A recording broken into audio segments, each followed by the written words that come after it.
Hello, and welcome to part 4 of our Metabolism video series. And here is where we finally put it all together, and we are going to learn about our ATP production and energy storage. Alright, and remember how we said most of our ATP is actually recovered in the electron transport chain, okay? But we also saw a few reactions before that. So admittedly, this is our longest section here, and we might have to cover it in a couple of videos. But we will start with glycolysis, okay, and then we will work into the Krebs cycle from the transition reaction, and then we will get into the electron transport chain, and then we will end with fermentation and see how that all works. Okay, so getting right into it, we talked about this several times, that ATP is our energy source. It's our primary energy source. We can use other sources of triphosphate sugars, but ATP is our main one. Okay, it's how we do the work. It's produced during photosynthesis in plants. That's how they work. That's how they don't have to eat anything to survive. And it also is in cellular respiration. Okay, that's why we need to inhale oxygen. Okay, we need to have that oxygen there to take away our electron energy. Okay, otherwise it would kill us, poison us. Okay, but this is usually done through phosphorylation, and that phosphate group that you see that leaves, that leaving, okay, that phosphate leaving that bond is where we get the energy from. That's the energy release, okay, and we get a lot of energy from that release, okay, and then obviously in order to keep getting that energy, we got to build it back up. Okay, so this is the reverse of our anabolic and catabolic loop from our intro, okay, because our right side, that I'm on this side, is actually storing energy, right, which would be a catabolic reaction, or sorry, anabolic reaction, anabolic. And on the other side, the left side, is our catabolic reactions where we're actually using that energy. Okay.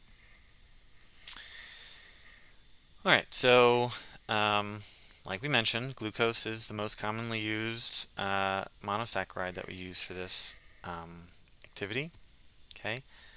Um, what we need to see here is that glucose can be catalyzed by two different classes.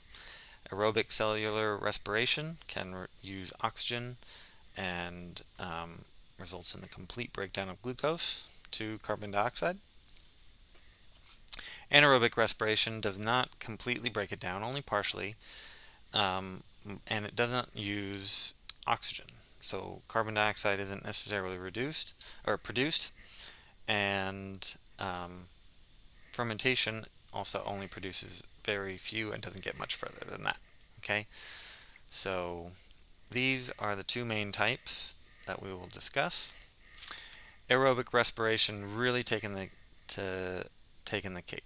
Okay, one thing to really memorize here, and I'll stress, is that anaerobic respiration is not fermentation.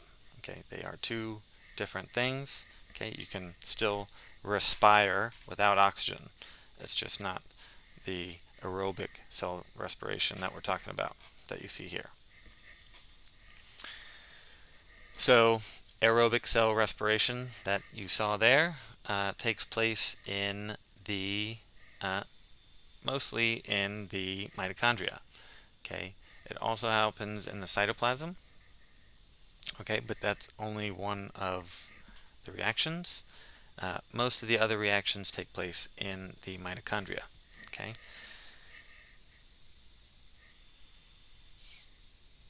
so glycolysis is where we will start. Okay, we take our glucose molecule, and then we are going to split our hexagonal molecule into two pieces, into now a 3-carbon pyruvic acid. And in doing so, we're going to gain 2 ATPs. And so what that looks like is we took 2 ATPs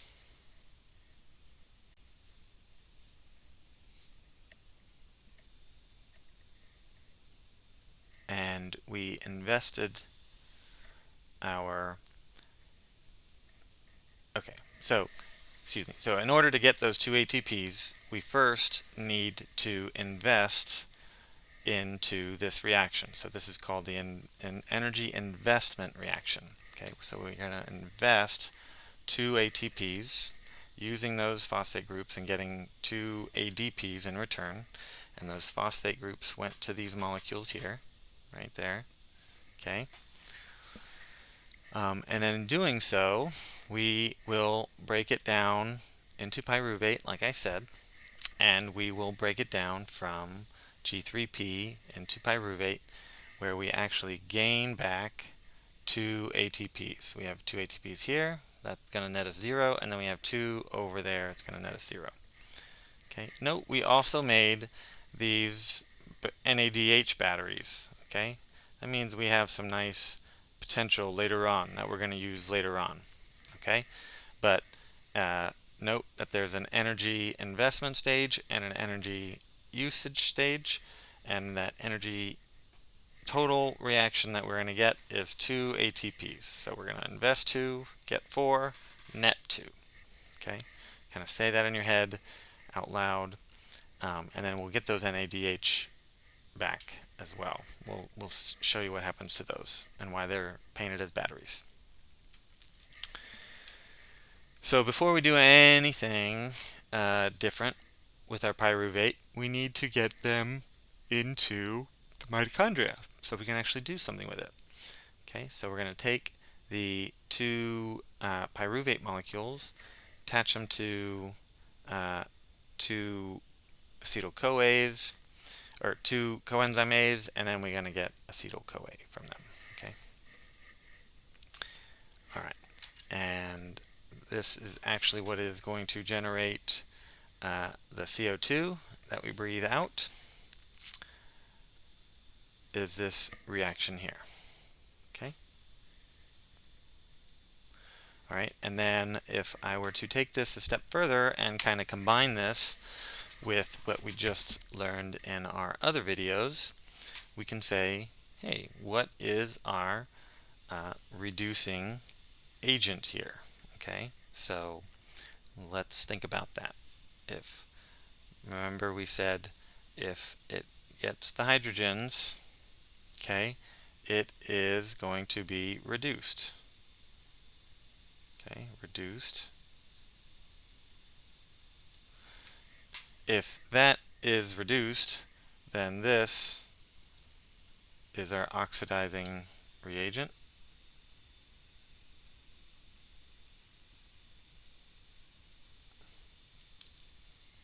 Okay, oxidizing reagent. If that is our oxidizing reagent, okay, then pyruvate is our reducing agent.